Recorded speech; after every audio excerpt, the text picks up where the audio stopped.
Generation fighter jet కూడా వస్తా ఉంది.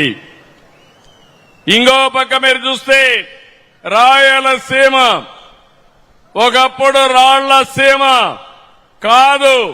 నేను పవన్ కళ్యాణ్ గారు చెప్పాం రతనాల సీమ చేస్తామని. ఆ దిశగా ముందుకు పోతున్నాం. పరిశ్రమలు, irrigation, logistics, green energy, electronic రంగాల్లో నా రాయలసీమ యువతగా విజ్ఞప్తి చేస్తున్నా, అన్ని రంగాలలో మిమ్మల్ని అగ్రస్థానంలో పెట్టే బాధ్యత మేము తీసుకుంటామని చెప్పి కూడా నేను మీకు తెలియజేస్తున్నా. నిన్ననే శ్రీ సిటీలో Hero Moto Corporation global hub కింద గ్లోబల్ స్పేర్స్ అని తయారు చేయడానికి పెట్టాం. ఒకప్పుడు మనమంతా ఎన్ఫీల్డ్ ఎక్కేవాళ్ళం, రాయల్ ఎన్ఫీల్డ్ ఎక్కేవాళ్ళం.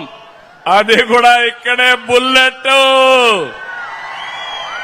దానికి కూడా చిరునామా మన రాయలసీమని. రేపే ఇక్కడనే జమ్మల మడుగులు రాయలసీమ స్టీల్ ప్లాంట్ కు ఫౌండేషన్ వేసి 28 ఏప్రిల్ లోపల పూర్తి చేసి రాయలసీమ చిరకాల వంచ నెరవేరుస్తాం.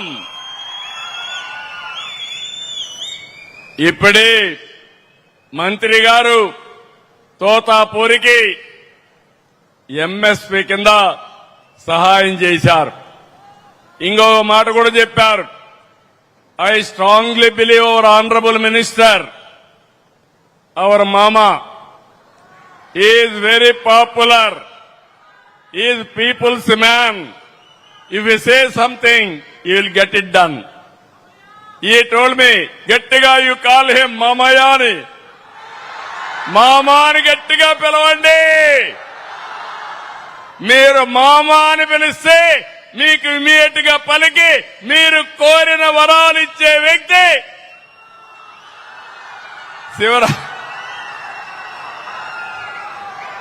ఇప్పుడే 3 జీవోలు మనకిచ్చారు. తోతాపూరి మామిడి రైతాంగం ఇబ్బందులు పడుతున్నారు. దానికి ఒక పద్ధతి ప్రకారం కొంత సబ్సిడీ ఇవ్వడానికి 25% వారు మొత్తం క్యాలిక్యులేట్ చేసి కేంద్ర సహాయం ఇచ్చారు. అదే మరి రోడ్ల కోసం డబ్బులు ఇచ్చారు. ఈ రోజు ఈ ప్రోగ్రాం ఇక్కడ చేశారు. మనమందరం కూడా గట్టిగా వారు చేసే సహాయానికి అభినందిస్తూ ధన్యవాదాలు తెలియజేయాల్సిందిగా మరొక్కసారి మీ అందరికీ విజ్ఞప్తి చేస్తున్నా. 2 సంవత్సరాలకు మునుపు ఆంధ్రప్రదేశ్ బ్రాండ్ దెబ్బతినింది.